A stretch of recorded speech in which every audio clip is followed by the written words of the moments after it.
Todas las sustancias conocidas están formadas por átomos. Por ejemplo, la mina de este lápiz negro está formada por una sustancia llamada grafito. Esa sustancia, grafito, está constituida por átomos de carbono. Ahora bien, veamos cómo está constituido un átomo de carbono, por ejemplo.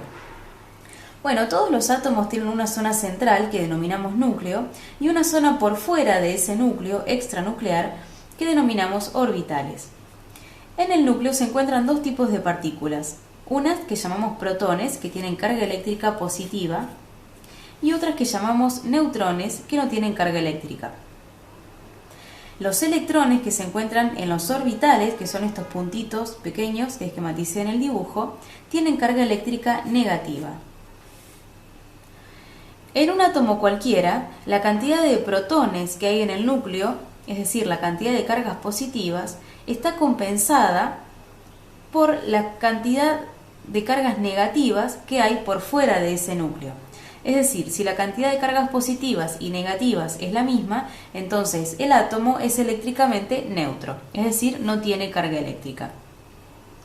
Ahora bien, ¿qué es lo que hace que el dibujo de este átomo, por ejemplo, haga referencia a un átomo de carbono y no a cualquier otro átomo de los elementos que podemos encontrar en la tabla periódica?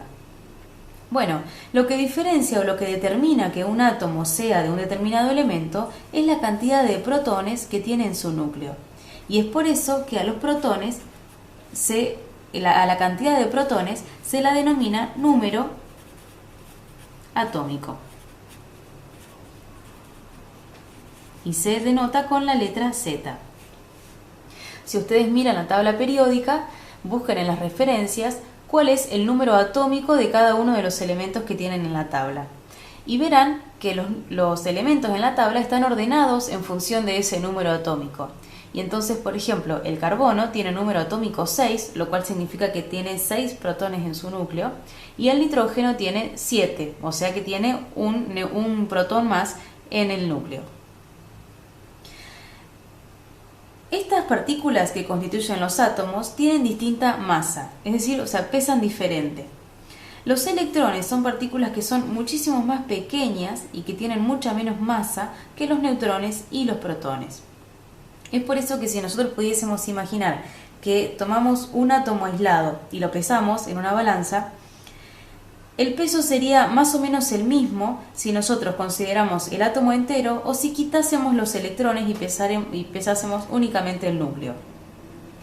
En ese caso, como los electrones son muchísimo más pequeños, son 2000 veces más livianos que los protones y los neutrones, entonces la diferencia de peso sería muy pequeña.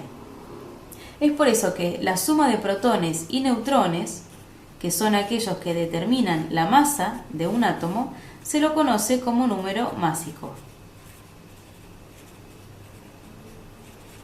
y se denota con la letra A. Entonces, un átomo de carbono tiene que tener sí o sí 6 protones en el núcleo para ser un átomo de carbono. Si no tiene 6 protones, entonces será un átomo de otro elemento, pero no va a ser un átomo de carbono. Ahora bien, si nosotros buscamos en la naturaleza, vamos a ver que existen átomos de carbono que tienen 6 protones, que es la condición para que sea un átomo de carbono, y que tienen 6 neutrones en su núcleo.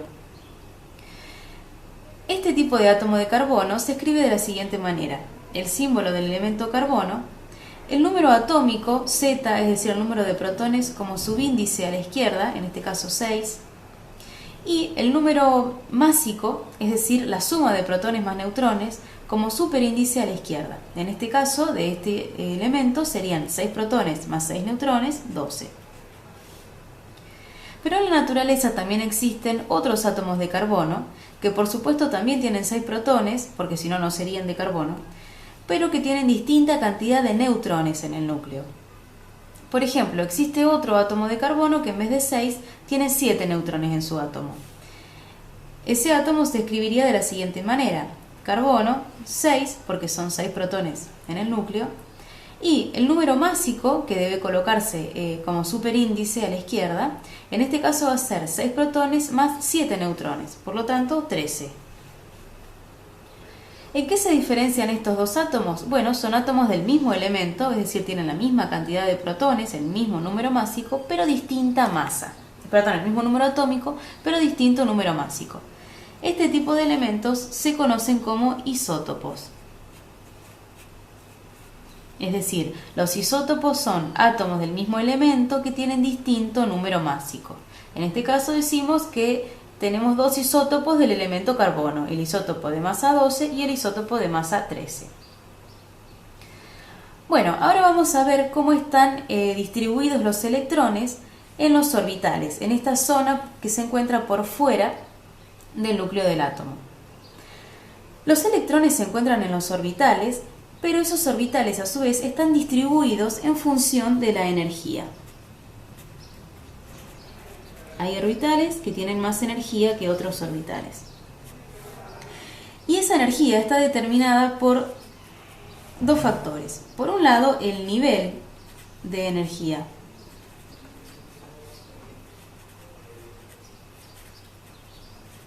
El nivel de energía tiene que ver con la distancia en la cual se encuentra el orbital respecto del núcleo.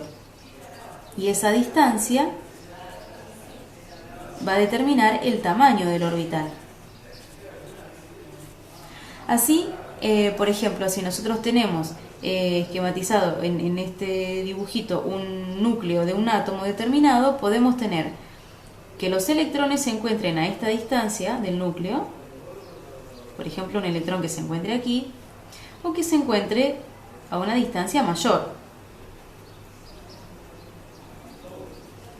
Entonces, el electrón que se encuentra a una distancia mayor se va a encontrar en un nivel mayor que el electrón que se encuentra más cerca del núcleo. Este nivel o distancia o el tamaño del orbital se denota con números. Y así los vamos a llamar nivel de energía 1, nivel de energía 2 y así sucesivamente hasta el nivel de energía 7. Dentro de cada nivel de energía, a su vez, existen subniveles de energía.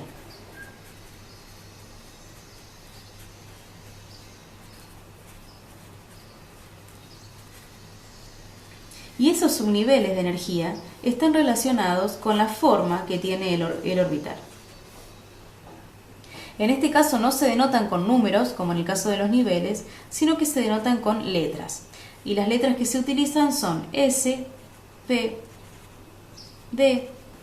Los subniveles de energía pueden ser de tipo S, P, D y F, y lo que indica cada una de estas letras es la forma del orbital en el cual se van a encontrar los electrones. Entonces, analicemos por ejemplo, los subniveles S tienen forma esférica. Entonces, si estamos en el nivel de energía 1, lo más cerca posible del núcleo, el subnivel S va a tener forma esférica de un determinado diámetro, un determinado tamaño. Sin embargo, si estamos en el nivel de energía 2, n igual 2, el subnivel S, por supuesto que va a tener la misma forma, pero va a tener un tamaño mayor.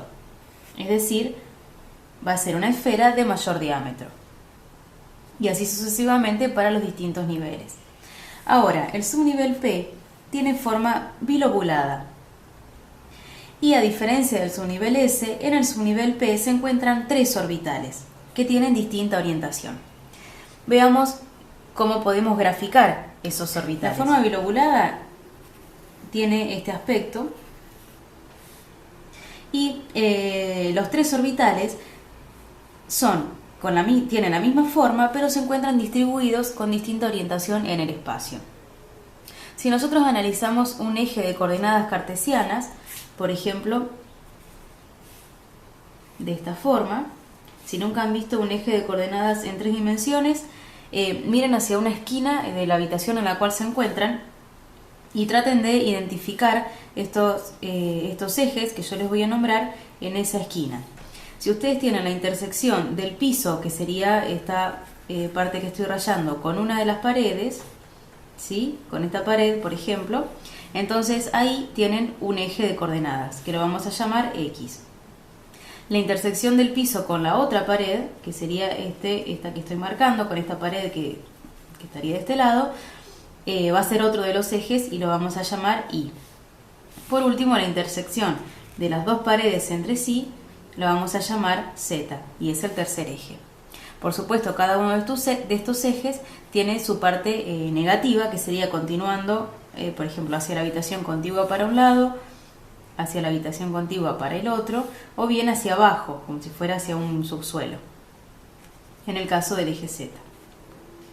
Bueno, los subniveles o los orbitales P, los orbitales del subnivel P, que dijimos que son 3, se encuentran distribuidos en estos tres ejes.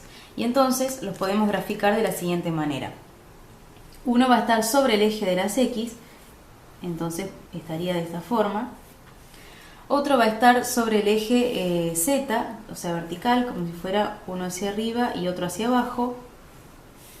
Y el otro va a estar hacia atrás y hacia adelante del plano que forma la hoja. Así. Sería este que estoy pintando. Entonces, los tres orbitales tendrían la misma forma, pero uno estaría orientado en el eje de las X, que sería este que está dibujado, otro estaría orientado en el eje Z, que sería así, y el otro estaría orientado en el otro eje, que sería uno hacia adelante y otro hacia atrás del plano. Entonces ahí tenemos los tres orbitales, que serían PX, PZ y PY. Al igual que sucede con el orbital S, los orbitales P van a tener la misma forma en los distintos niveles, pero van a tener distinto tamaño. Por ejemplo, estos orbitales tendrían este tamaño en el nivel 2, pero si vamos al nivel 3 tendrían la misma forma, pero estarían formados por lóbulos más grandes. Los orbitales D y F tienen formas difíciles de graficar, por lo cual pueden verlas en la presentación, en la clase, en los libros, pero no las vamos a esquematizar en este video.